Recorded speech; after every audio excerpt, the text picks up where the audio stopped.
Welcome to Givers, Doers, and Thinkers. Today we talk to education leader and author Ian Rowe about why we need to replace our obsession with so-called equity with the empowering concept of agency. Let's go. Givers, Doers, and Thinkers introduces listeners to the fascinating people and important ideas at the heart of American civil society. We speak with philanthropists, nonprofit leaders, social entrepreneurs, historians, journalists, and anyone else who will help us understand contemporary civil society's achievements and failures. We also sprinkle in practical advice for nonprofit leaders and fundraisers. My name is Jeremy Beer, and thanks for joining us. Okay, thank you for joining us for another episode of Givers, Doers, and Thinkers. We are recording on July 21st, 2022. Per usual, I am in Phoenix, Arizona, and I am thrilled to have as our guest Ian Rowe, Senior Fellow at the American Enterprise Institute, charter school entrepreneur and executive, and author, most recently, of a wonderful book titled Agency, the 4-point plan for all children to overcome the victimhood narrative and discover their pathway to power. At AEI, Mr. Rowe focuses on education and upward mobility, family formation and adoption. Outside the AEI sphere, he is the co-founder of Vertex Partnership Academies, a new network of character-based high schools that opens in the Bronx this year, or maybe has opened already. We'll ask Mr. Rowe about that.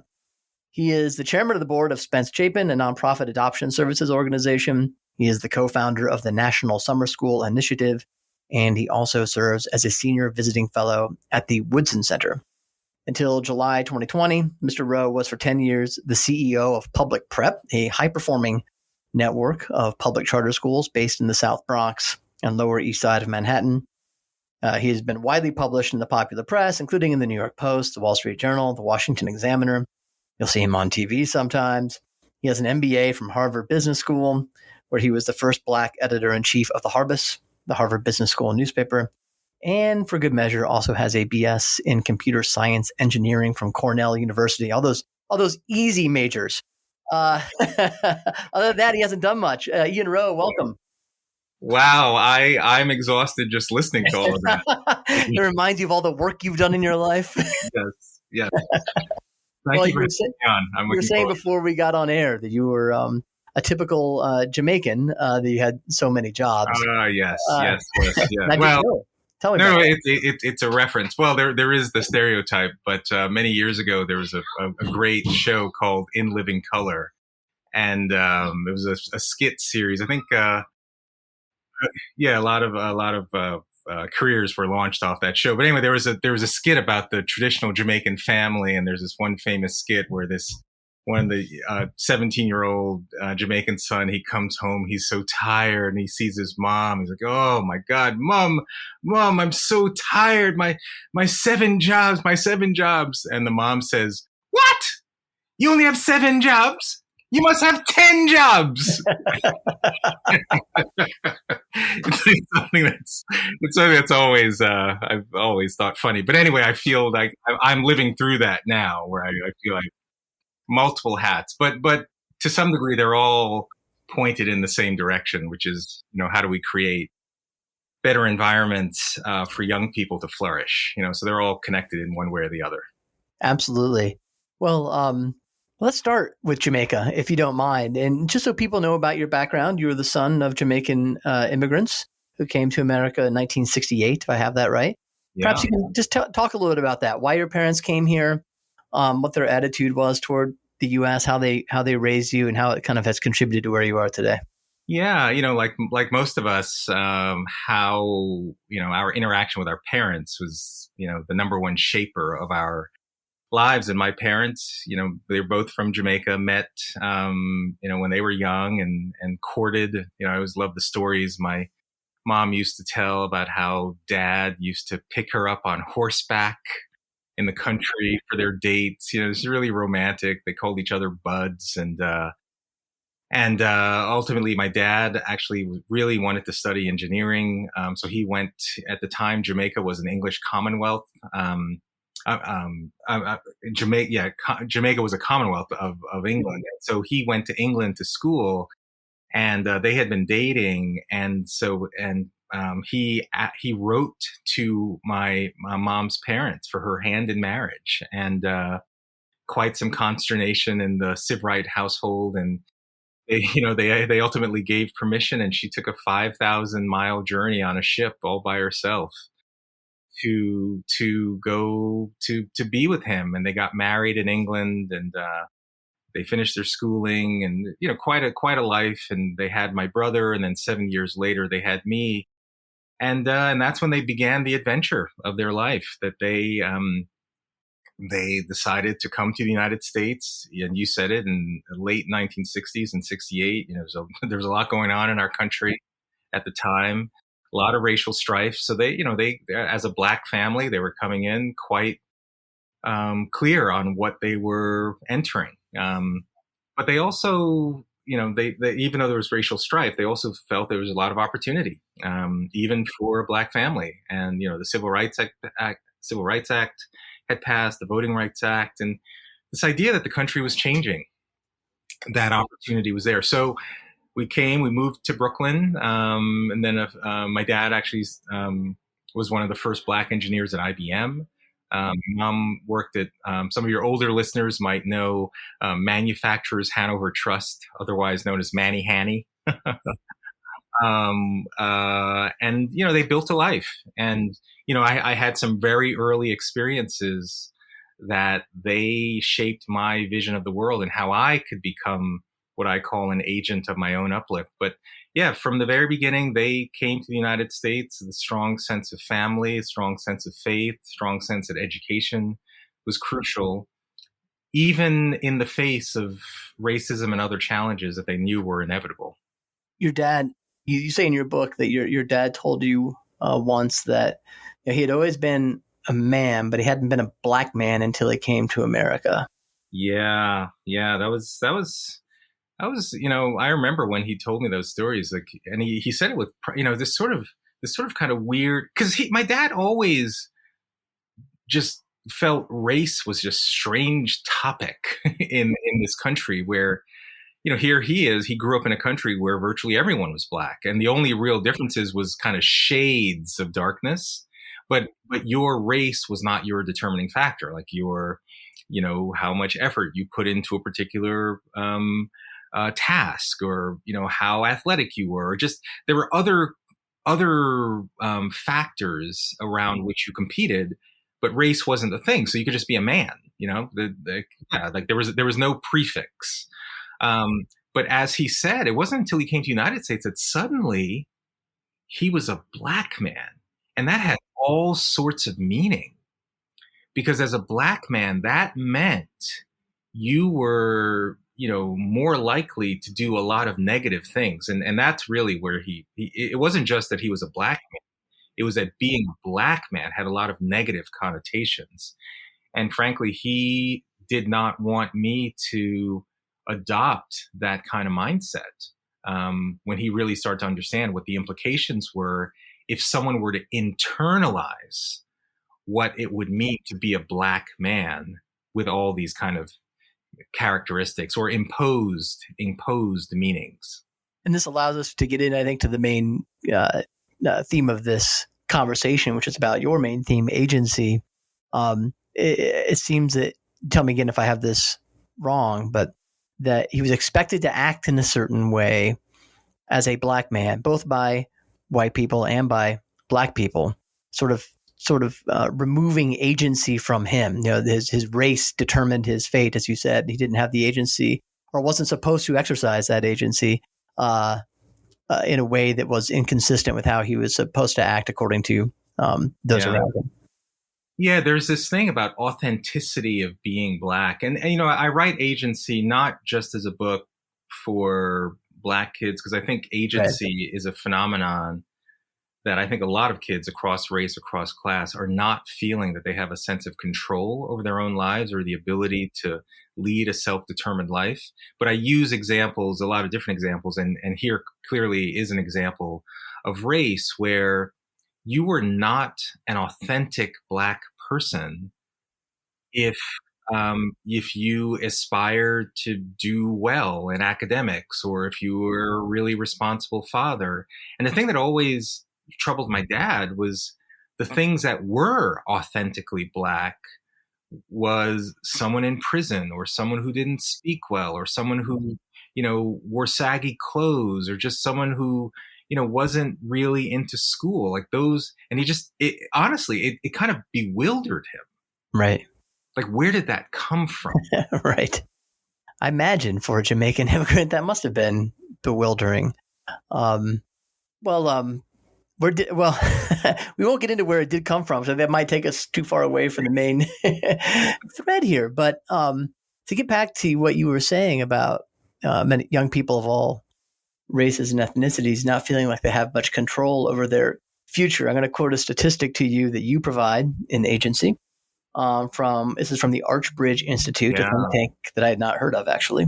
39% of Americans under age 25, American adults under age 25, think they have the power to live a meaningful life. Only 39%, compared to 63% of all American adults, which must mean if you get beyond 25, it must be 60, in the high 60%. I mean, it's an incredible gap. What has happened in the human universe to make people under the age of 25, a majority of them in America, think they don't have the power to live a meaningful life? Well, that's why I've written this book, because it's even more tragic that, it literally young people, 24 and under, I think it's literally 15 to 24, have this sense, have less than half the belief in the leading a meaningful life than older Americans. And it's ironic because younger Americans have access to incredible technological innovations. You just think about the power that they have in their hands in these mobile devices. The New York Times just had an incredible story on their front page a couple of weeks ago about a young woman in Mexico that was born with a deformed ear on her left side. And it wasn't functional. It was very unsightly. And it was just this terrible phenomenon in her life. And yet these scientists were able to use a 3D printer they were able to capture her DNA cells and then used a 3D printer to literally struct an ear in the exact shape of her right ear. And they appended it to her left ear. And now she has a completely functioning ear that's not rejected because it's her DNA cells. I mean, it's a kind of technological innovation it's like the equivalent of, going to the moon or these ideas. And one would think, growing up in an era where, I just went to a presentation the other day where 3D printers are now using to build houses, and they're developing in such a way that we could build a colony on the moon and Mars. And yet, with all these ideas, when you look at data on young people today, high levels of loneliness, depression, alienation. And so there is a spiritual thirst. There's a thirst. And that's why I've written this book, because I feel like young people are being trapped in these narratives. Right. They're telling them everything they can't do in their lives. And we have to create an empowering alternative. It's not often that I quote Jean-Jacques Rousseau favorably, but a man was born free and he is everywhere in chains is the quote that came to mind as you were speaking. Because it's sort of these invisible chains that, as you said, these entrapping narratives that seem to be responsible for this sense of lack of agency. You talk about equity versus agency, the concept of equity as one that perhaps unintentionally seems to deprive people of a sense of agency. Is that right? How would you contrast those two concepts? Yeah. Well, one of the things you mentioned is I went to Harvard Business School, many, many moons ago. And when the term equity was used at Harvard Business School, it was a very favorable term, right? It meant that you had the opportunity to have ownership in an enterprise of unlimited potential, right? Oh my God, you can have equity in Google or this company or this opportunity. It meant growth and unlimited possibilities. Fast forward to today, equity means something very, very different. It's much more about creating equal outcomes or addressing inequity in such a way that we have equal outcomes between certain identity groups. It's almost like a zero-sum game. So rather than this sense of we can do anything, it's boundless in possibility. It's like no. We've got to sort of create these equal sets of results. And unless you have equal sets of results amongst different identity groups, then something is fundamentally wrong. And in fact, not only are things fundamentally wrong, like, for example, if you see different outcomes between people of different races, then those differences must be due to racism within those groups. And so therefore you have a whole set of solutions. Agency looks at the world in a very different way. Agency is focused on this idea of boundless potential within each individual. And the question is, how do we cultivate a society in which each individual is actually getting access to the institutions that help shape their moral character? That is in many ways my foundation for my definition of agency. Yeah, I'm going to butcher it, but agency is sort of it's free will plus moral discernment or something like that. Is that right? Your definition? Yeah. Well, yeah, because as I said before, these narratives that I think young people are hearing, very quickly I put them into the categories of blame the system and blame the victim. Yeah, go into that. That's because you talk a lot about that these two false competing visions. Yeah. Well, this idea that, if you're not achieving the American dream, then it's because America itself is flawed. It's an oppressive, racist nation, or based on your gender, systems are rigged against you. There's a white supremacist lurking on every corner. Capitalism itself is evil. And just this whole idea that all these systems in America are just essentially designed for your destruction, based on immutable characteristics that you've got no control over. And you're basically helpless unless there's like massive, for example, a reparations program for trillions of dollars, or critical race theory, or some of these ideas that just say, well, America is just imbued with racism and other factors that are designed to keep you down. That's blame the system. And obviously that's a very debilitating message. But then on the other side, you've got what I call blame the victim, where, again, if you're not successful in America, it's not because America's the problem. America's great. America's the land of opportunity. No, you're not successful because it's your fault. You didn't pull yourself up by your own bootstraps. You are the architect of your own failure. And of course, that narrative, I think, is debilitating because it ignores what happens if a young person is born into an unstable family, or doesn't have a strong faith commitment, or doesn't have access to great schools.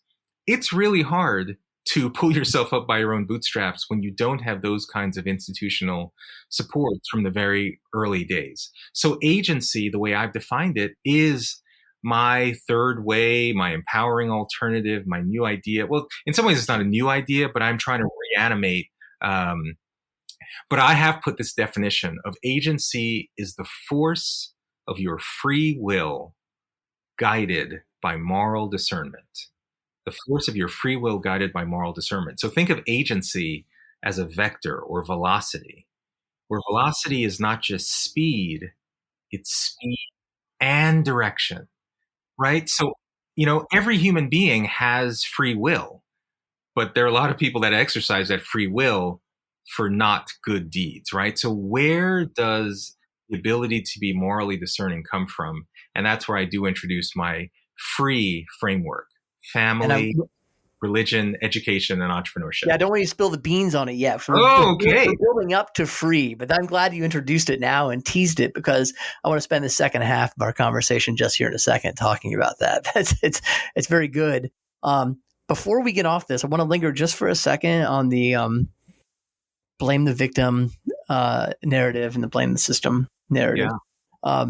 It strikes me that the blame the system narrative is obviously the preferred narrative of our elites. It's the one that our prestige institutions and organizations trumpet on a minute by minute basis, and nobody's blaming the victim among them, unless it's like maybe a white working class man in West Virginia or something that Right. they will be blamed. Blame the victim is still probably to a surprising degree, probably is the preferred narrative of the lower and working classes, I would say. Is that? I mean, there's a sort of class difference here, and like, which narrative do you prefer to? Which false narrative do you prefer? Do you think I'm onto something there? Yeah, I think so. It's an interesting thing because, as you say, blame the system is more easily detectable. You've got, it's particularly around race, you've got the Ibram Kendis out the world, Robin DiAngelo's, who are just constantly on the point that America is this racist nation. But, blame the system it's capitalism, it's all these things. Blame the victim is interesting because the accusations are against people in some ways who aren't necessarily blaming the victim. But if you're not solely blaming the system, then you're going to be accused of blaming the victim, right? So, for example, like Angela Duckworth, who's a phenomenal author, she wrote a book called Grit, right, which is all about having determination, like stick-to-itiveness and perseverance. Well, a lot of people have blamed her for blaming the victim because they say, wait a minute, you can't grit your way out of, the heart of the South Bronx or some other community where it's really tough, and not acknowledging, which is what I try to do, the other forces that have to be in place to help a kid emerge from these kinds of tough circumstances. So blame the victim, and I think the charges are usually leveled more at more center right people who talk about personal responsibility. And of course, it is important. Personal responsibility is always a component of a pathway to success. But if you only focus on that to the point where you give the impression that a young person's just got to figure it out on their own, right, that's where my line is crossed. And we have to recognize that agency is individually practiced, but socially empowered. That's really well put. That's really good. I remember you writing that in the book or somewhere, and that's well done. Well, thank you. I like individually practiced, but socially empowered. That's fantastic. That's 5 words that like makes the point, that it's that has both dimensions. Yes. And I think that's what I want young people to walk away with, that they have within themselves the tools for self-renewal, the tools for self-betterment, but they don't have to do it on their own. There are actually institutions that they can embrace, regardless of circumstance, that can be part of that socially empowering element. Why is the blame the victim narrative so popular? Or to put another way, why is the concept of agency so unpopular among our? Well, that's a big question, because agency suggests a level of responsibility. The thing that's sometimes tough about being in a quote unquote oppressed group is that when people keep saying, well, it's someone else that's doing this to you, it's kind of easy to fall into that mode, right? It's kind of easy to say, you know what, it's not me, I mean, Nicole Hannah-Jones, who's a New York Times author and the architect of the 1619 Project, which accused America of false founding principles. Even the founding of the country was 1619, not 1776. She wrote an 8,000-word essay in the New York Times called "What We Are Owed." And again, this is an example of race, but she wrote, quote, "It doesn't matter what a Black person does. Doesn't matter if you get married, doesn't matter if you buy a home, doesn't matter if you get educated, doesn't matter if you save. None of those things can overcome 400 years of racialized plundering," unquote. So if let's say a teacher who's embraced the 1619 Project is like offering up those messages to kids, over and over and over and over again, after a while you start to feel, well, yeah, like what's the point? Why? Because if the system's so rigged against me, it's almost like you have to embrace the ideology that I'm a victim, because it'd almost be too frustrating to say that you're keeping the try. And so on one level, that's why I think it is so embraced. But the thing that's frustrating, the thing that's so hypocritical, is that Nicole Hannah-Jones, and by the way, more power to her, she's done all of the things I just listed in her own life, right? To lead a quite prosperous life. And again, more power, good for her, because she's recognized that those institutions that she thinks are so, futile for the rest of the Black community have worked extremely well for her. And so one of the things I like to call out is what I view as the hypocrisy, particularly from the elites who are not preaching what they practice in their own lives to be successful. We need to call that out. Amen. All right. Well, let's go to a break. We'll come right back with Ian Rowe, author of Agency, senior fellow at the American Enterprise Institute, and we're going to talk about the free framework when we come back.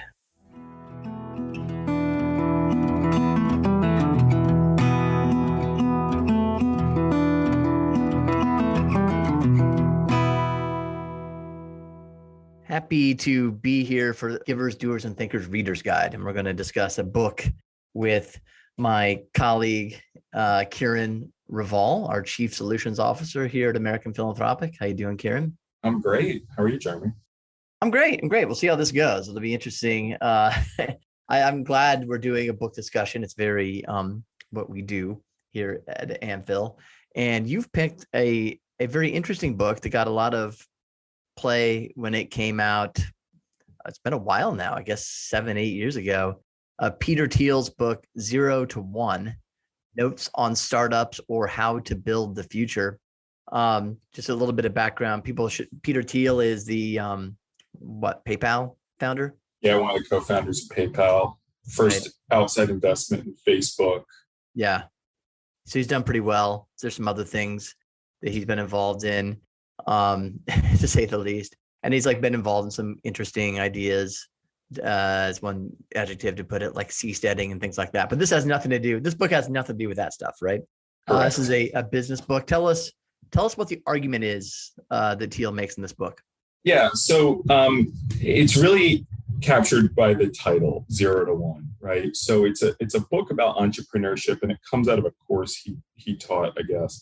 And the argument is that the next great business that is built and the next great idea that improves our lives and improves our society is not going to come by copying something that already exists or improving incrementally on something that exists. So even just from the back cover, it says the next Bill Gates will not build an operating system. That's actually a great encapsulation of Thiel's argument. So it's about innovative thinking that's really optimistic around how can we build a better future, and specifically how can startups do that? Not in some weird dystopian sense, I don't think, but in actually making the world a better place. Yeah. There's certainly, I think the background of this is that Thiel thinks, if I have this correctly, that we have, against all the rhetoric that we might hear, we've become a much less innovative nation and innovative people. Is that correct? Yes. Yeah.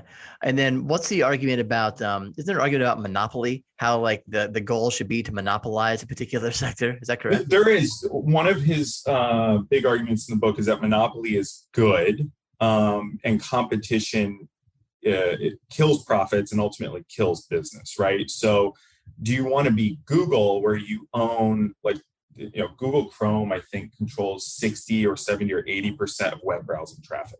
That's a monopoly, right? Do you want to be Google in that sense? Or I don't know, do you want to be Coca-Cola, who's competing ruthlessly with Pepsi every day? Yeah. Yeah, which is an interesting idea for someone I don't think this is coming from the perspective of a business owner, not from the perspective of a government regulator, I Right. assume, or just from a citizen. So tell me what you found most interesting about the book, unique, key takeaways for you. Yeah. You know, I think a couple of things. One is I really enjoy applying Thiel's thinking both to business and to the nonprofit sector. I think there's learnings for both, but a couple of key takeaways in addition to some of the ones we just talked about are like one, he has this line that he starts his interviews with, what important truth do very few people agree with you on? Or he flips that around and says, what valuable company is no one building? And that's kind of the starting point of him getting you to think innovatively around going from 0 to 1, not from sort of 1 to 1.1 or 1.2, right? So that's an interesting question that I come back to in my own work a lot. Another key takeaway for me is he says at one point, you are not a lottery ticket. So you have agency. And this is his kind of positive, optimistic vision around like, hey, think for yourself. Don't follow the herd, because you're not going to actually find success or solve problems by doing what everyone else is doing or by building incrementally on what everyone else is doing. So you're not sort of subject of chance or fate. You actually have agency. You can think for yourself. That's a very empowering message that I think business owners and nonprofit leaders can take away. And the last thing I'd say is he goes through kind of a series of equations on the front end, a couple which I'll pull out, is like, the way he sets this up is this is in juxtaposition to the thinking that comes out of the '08 crash. So his kind of pushback on that conventional wisdom is, he says, like, number one, like, taking risk is good. Being bold is good, right? There was a kind of conservatism that came out of the '08 crash. Two, he says, having a bad plan is better than no plan, right? So don't let the perfect be the enemy of the good. And then third is he says that sales and product both matter, right? So I think there was a thinking that really doubled down on product, right? And he says actually sales matters as well.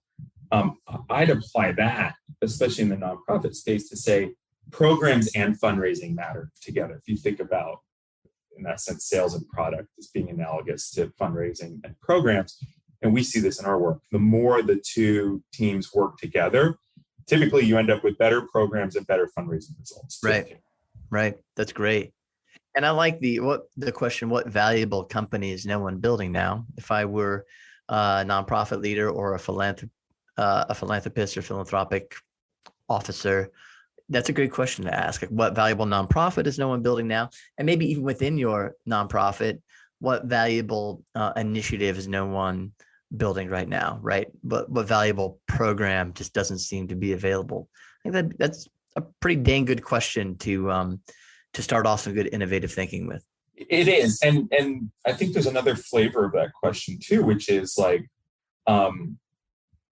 is this project organized the right way? I think my hypothesis is that there are a lot of nonprofits out there that actually could be for-profits, could be better organized or better, more effective in what they're trying to achieve by building a business out of it.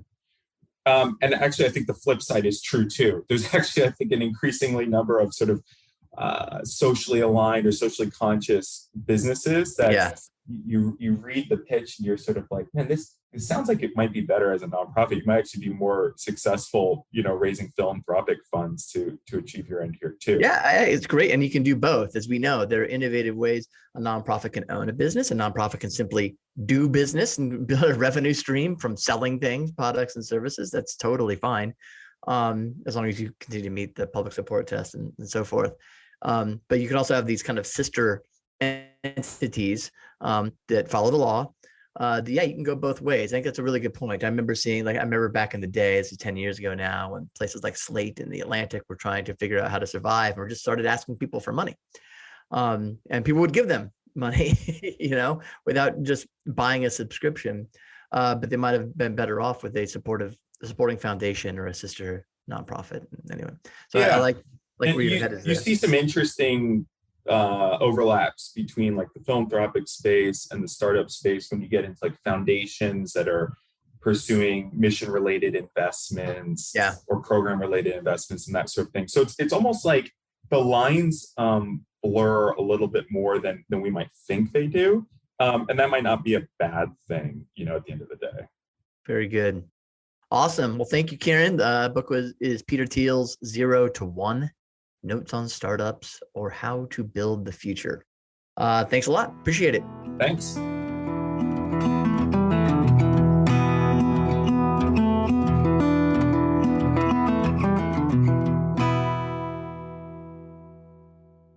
Okay, we are back and very honored to have with us Mr. Ian Rowe, author of Agency, the 4-point plan for all children to overcome the victimhood narrative and discover their pathway to power. Also a senior fellow at the American Enterprise Institute, and as we mentioned earlier on, has 5 or 6 other jobs as well, as the state's inherited. Well, okay, I made you wait to do this. You teased it earlier. But tell us, about the framework that you've introduced in this book and in your work to think about how we can instill this concept of agency more thoroughly or universally.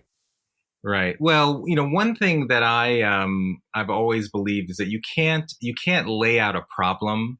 You can't describe all these terrible conditions and kids are being demoralized and not having a sense of agency. You can't do that without offering up some kind of solution, right? Yeah, I don't think you've met any of my academic friends. I'd like to introduce you to some people. I kid.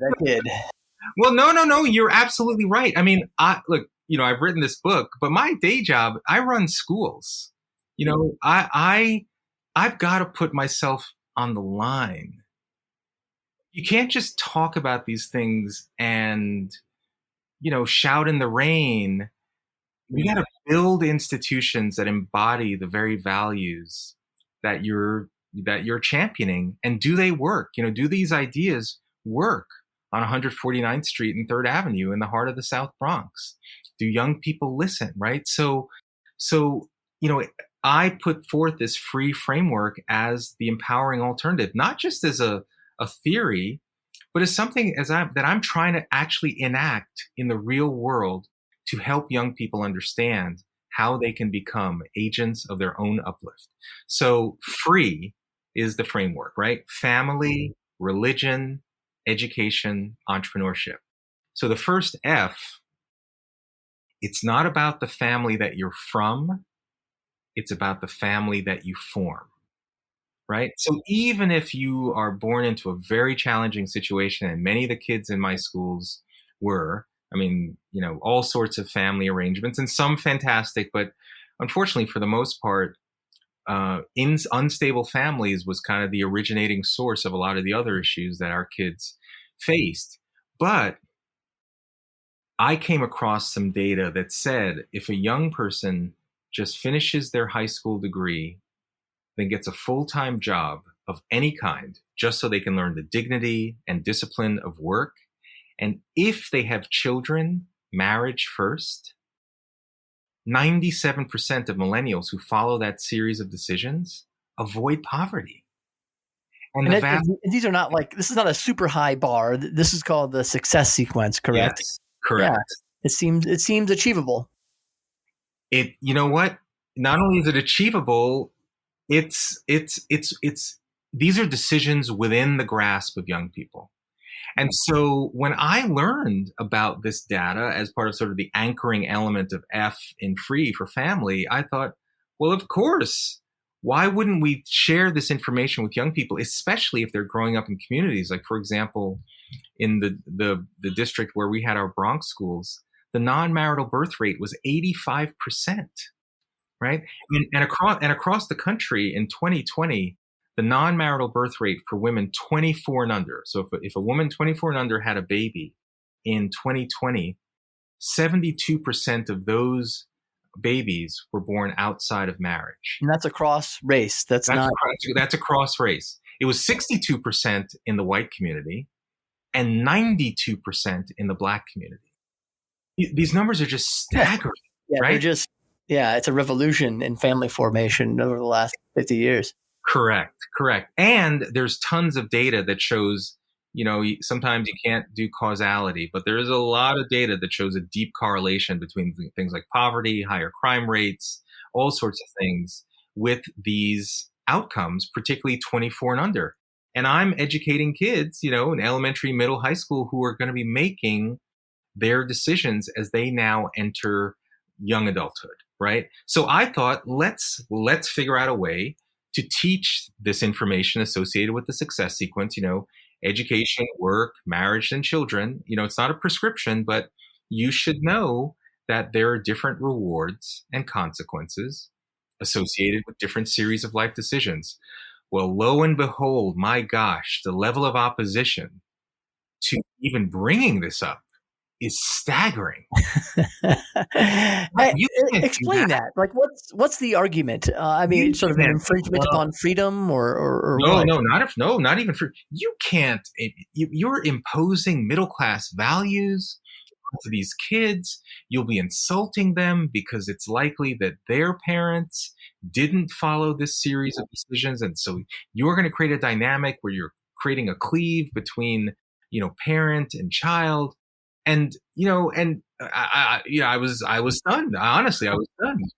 And what was interesting was that when we went to talk to 8th grade parents to say, even before a class started, we'd say, well, you chose, because all of our schools were lottery. We had 2,000 kids in our school, 5,000 on the wait list, and we said, you entered the lottery for our schools because you wanted us to not only teach about math and science and reading, but you also wanted us to teach your kids about the habits, the skills, the values that give them the greatest likelihood of success. So guess what? We're going to be teaching this thing called the success sequence, that there's a set of probabilities, no guarantees, but that if these decisions are made, here's this probability of success. If these decisions are made, here's a lower probability of success, because ultimately it's about the kid making choices.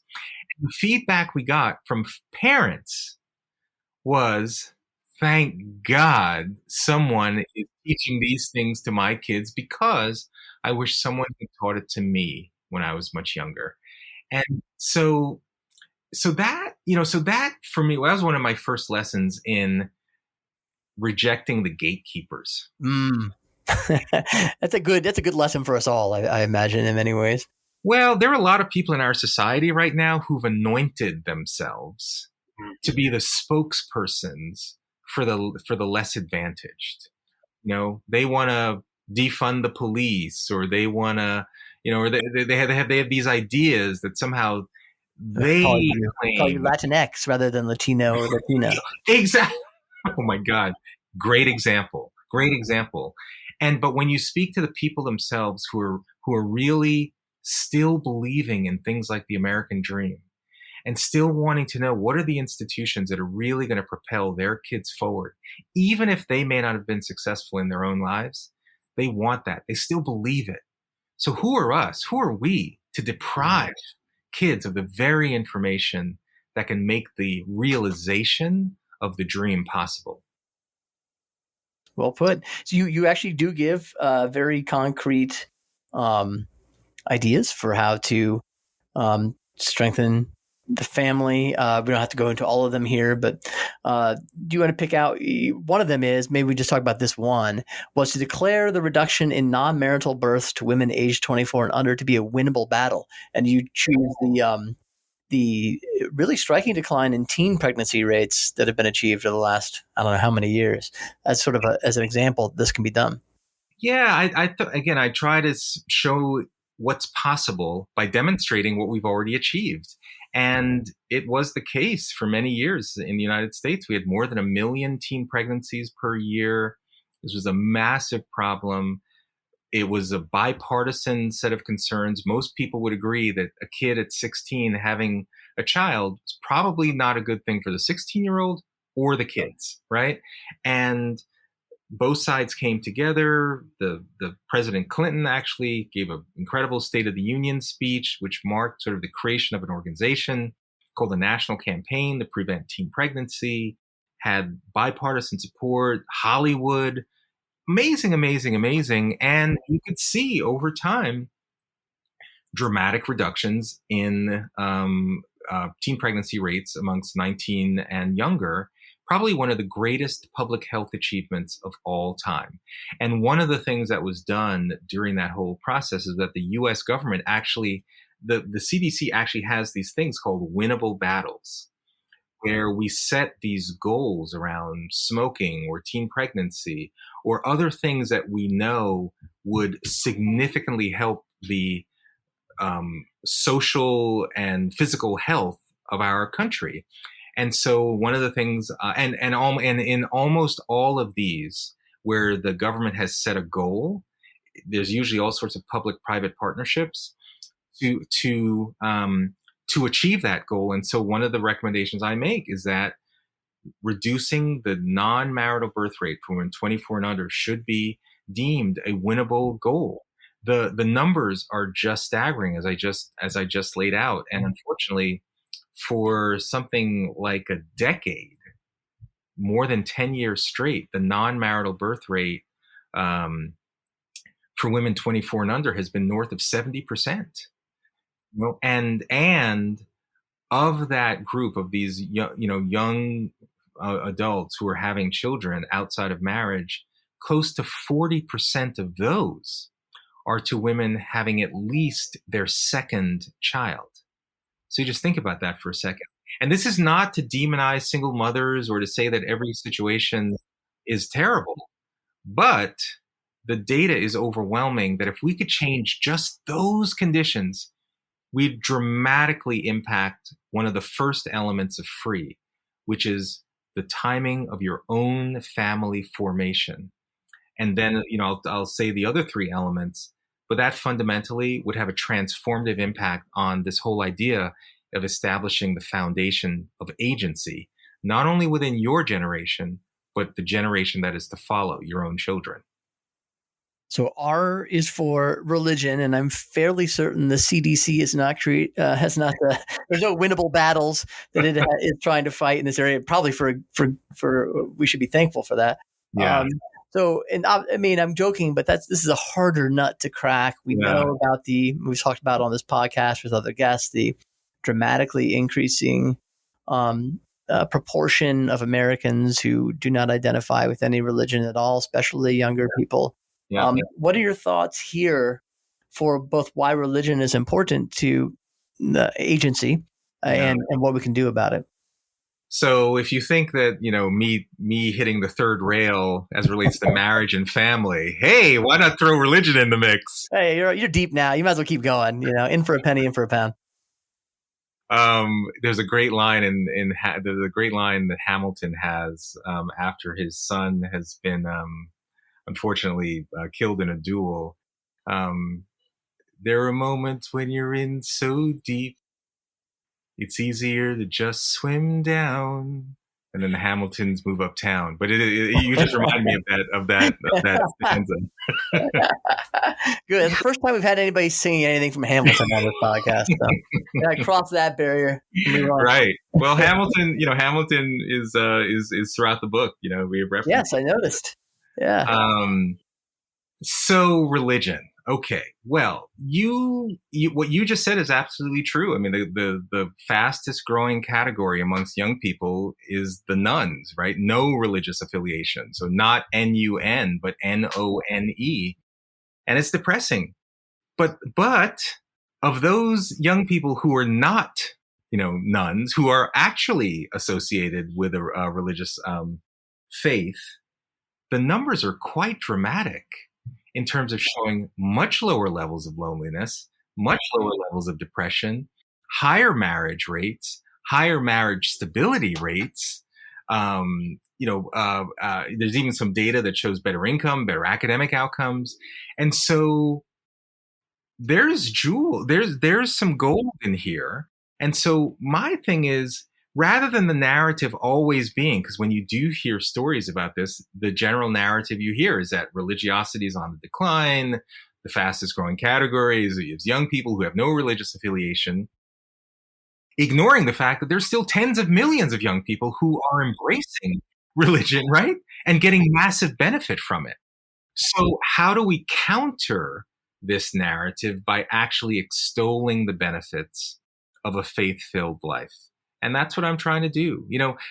None of these things are a silver bullet for sure, but we at least have to have the courage to counter these narratives, these debilitating narratives that basically says religion is not for you. And what's even worse is we see things like anti-racism, what John McWhorter calls sort of woke ideology or woke religion. Yes, so these sort of political ideologies now are becoming like religion, where you can be excommunicated for not adhering to every tenet. And it almost seems like, it almost seems like young people are replacing going to church with, marching towards the anti-racist drum. And I just think, again, if we can animate more young people who are already benefiting from a faith commitment, how do we elevate those stories? Like, one of the things I'll be doing in the aftermath of writing this book, Agency, is actually creating a website called Agents of Agency, which will be all about celebrating young people who are following the success sequence in their own lives, who are embracing a certain faith. And it doesn't have to be Christianity or Hindu, any particular religion, but who are just demonstrative of the benefits that can accrue to you if you pursue that course in your own life. I'm going to guess it may not matter too much which religion when it comes to the outcomes we're talking about here, but I'm going to guess that embracing the woke religion won't confer the same. I may be wrong. I'm kind of curious. I would like to see what data says. Like, it might actually be somewhat of a cure for loneliness if you're part of sort of a cadre of people trying to change the world. It's kind of a perverse thing, but yeah. I think that's actually probably one of the reasons it is so infectious. Like, if you're on a college campus, the Knight Foundation, this is at the high school level, but it's very similar to what's happening in college. The Knight Foundation just released their annual survey of the First Amendment. Like, how do high school students feel about, expressing, their First Amendment rights? They found that of high school students, only 19% of high school students felt comfortable expressing an opinion that differed from their teacher or from what they felt was the prevailing view of their fellow students, right? So if everyone around you is woke, if everyone around you is saying that racism today is worse than ever, and if you're white, you're an oppressor, if you're black, you're oppressed, or whatever, then after a while you think, wow, bucking this, I'm going to be alone. But if I just fall in line, then I'm part of a community that I won't be challenged, I won't be ostracized. And again, the reason I run schools is to help young people know that they can do hard things, that there are pathways to success that they can embrace, that they can be independent thinkers and not feel that they're all alone for thinking independently. And yeah. Well, this gets us to your area of expertise in the next letter.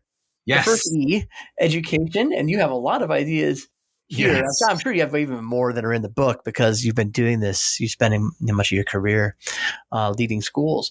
What are one or two that you would pick out, like concrete ways forward? Yeah.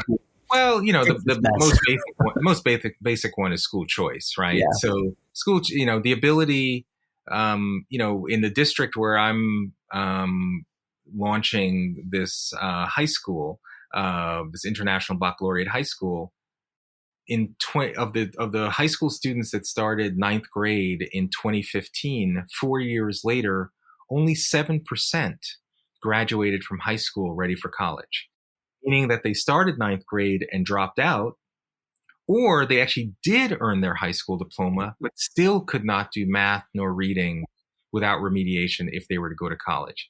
And in this district and in New York City, there's a cap on charter schools. So if you had a great idea to launch a brand new school, you couldn't do it. And that's the kind of outrage that when people say school choice, that's what they're talking about. When a kid, you can't even get a shot. You've got to go to a school where this has been for generations. These are the results that are being produced. And so we have to break the stranglehold. And middle and upper class kids across the country have the benefit of school choice, not by law, but because money. Money, right? They can move to a great neighborhood. They can go to a private school.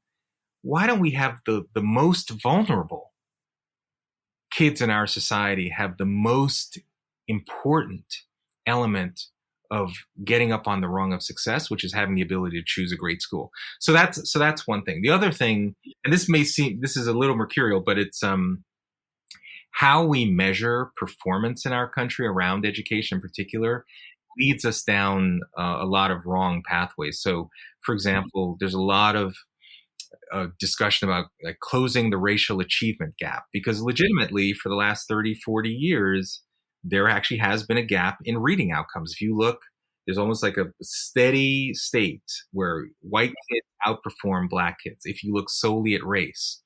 But a couple of things that are really important to note, which is that there has never been a situation in which a majority of white students are reading at grade level. It's only something like 5%, according to the National Assessment for Educational Progress, so otherwise known as the nation's report card. So if you were to actually close that gap between Black and white students, then all you will have achieved is universal mediocrity for everybody. Right. And maybe the plan, yeah. Right. And also more importantly, it's unlikely that systemic racism is the reason that the majority of white students are not reading at grade level. There are probably other factors, such as the lack of school choice, unstable families, not enough access to high quality curricula. And so you start to, but if your measurement systems are only looking at race alone versus any of these other factors, which are far more determinative, such as family structure, then your theory of causality, your theory of why aren't things working becomes very narrow, in this case, race-based, which then narrows your solution set around, well, what are the things we can do? That's why you have anti-racist training as the solution, because, well, it must be racist teachers that have to explain why Black kids are not doing well relative to white kids, for example. So I spend time in the book talking about if we were to actually expand our aperture around the prisms through which we look at student performance, we would find that things like family structure matter far more than matters of race or gender or even class. Mm-hmm.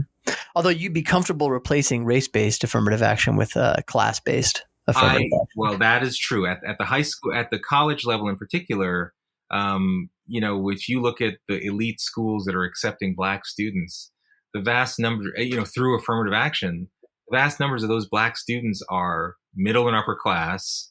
They're recent immigrants. They're Nigerian kids. They're like kids who are, frankly, maybe we should step back and applaud what race-based affirmative action was able to achieve. But right now, it is benefiting not the kids that were originally, in my view, designed to benefit from something called affirmative action. And so if we want to really level the playing field of opportunity, and this, I think, is going to happen. I think the Supreme Court is going to rule later this year that affirmative action based on race is unconstitutional and discriminatory, based on a case where Harvard has clearly been discriminating against Asian students in favor of Black students. So I think it's going to happen that race-based affirmative action is going to be declared dead. But if we replace that with class-based, meaning that if you're low income of any race and you're academically prepared, you would have a preference. I think most Americans would support that idea. Yeah, especially in an age of declining social mobility. If one could see how you could get people behind that, certainly. more than Yes. what appears to be quite unconstitutional and race-based affirmative action. Yes. And so if you have all of these things, if you have formed a strong family, if you have a strong faith commitment, if you've gotten a good education through having access to school choice, then that usually lays the groundwork for you to celebrate that last E, which is entrepreneurship. For you to have, it's almost like you can become a more informed risk taker, right? Because you have a foundation that you can fall back on. So entrepreneurship clearly includes work, just all the benefits associated with work, but it also it's this idea that you become a problem solver in your own life. It might mean starting a business and being able to do the analysis of what the market looks like, or what an opportunity looks like. But it also could be social entrepreneurship for how you solve problems. Like, I consider myself a social entrepreneur because I like to see. I mean, I don't like to see problems. I like to solve problems. Right.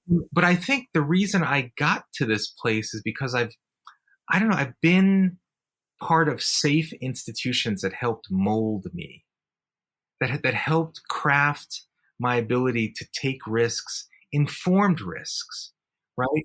That in order to make big advancements, you've got to venture out a little bit in a way that others may not, who haven't benefited from these core institutions.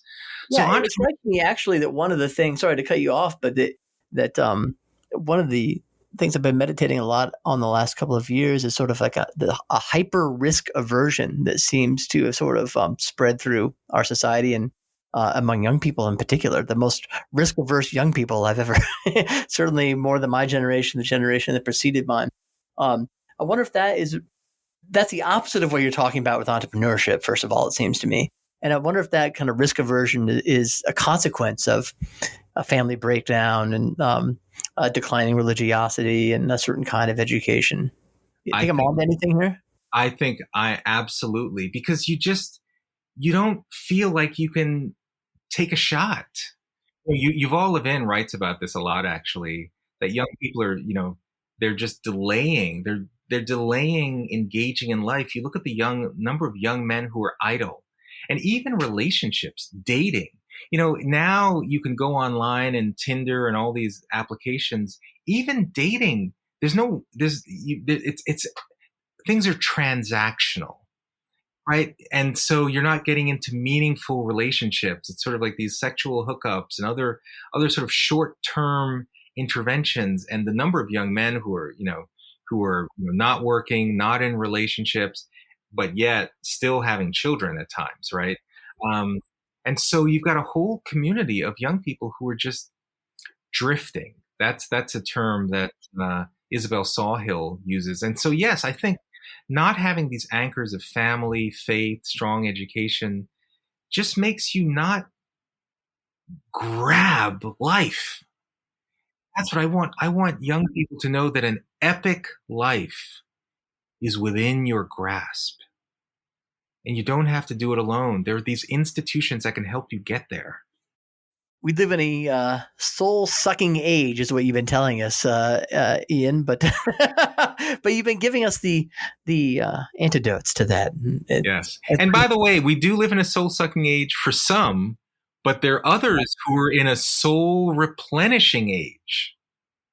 It's like I don't know if it's two Americas, but there are people who are living life who figured this out. They don't need Ian Rowe to write a book that, family, faith, education, entrepreneurship matter. They're living it and they're passing it on to their kids. What we as grownups who have this knowledge, we now have to have the courage to pass it on, to teach it in our schools, to help young people understand the power of family formation, to understand the benefits of a faith commitment, to giving them access to school choice, and finally to giving them opportunities for entrepreneurship in all its definitions, to have earned success. We know how to do this. Let's do it. That is a perfect way to end this conversation. Thank you very much, Ian Rowe, for joining us. That was amazing. Jeremy, thank you very much. The book is Agency, the 4-point plan for all children to overcome the victimhood narrative and discover their pathway to power. Ian Rowe is a senior fellow at the American Enterprise Institute. Is there any? By the way, I've got to cash this promise I made earlier. Is Vertex launched, or does it launch in the fall? Oh, August 22nd, 2022. Right. A month from now. So if you're interested, check that out. And how can people follow you online, or if you want to be followed online? Oh, no, of course. Well, I'm on Twitter at Ian V Rowe, IAN V as in Vincent, ROWE. Vertexacademies.org is the website for the International Baccalaureate High School that we're launching in August. Ian.rowe@aei.org is my email at the American Enterprise Institute. Reach out. Awesome. If you've got ideas for how to help more young people become agents of their own uplift, I want to share those and give a great platform to that. Fantastic. Thank you so much for joining us today. I appreciate it. Thanks, Jeremy.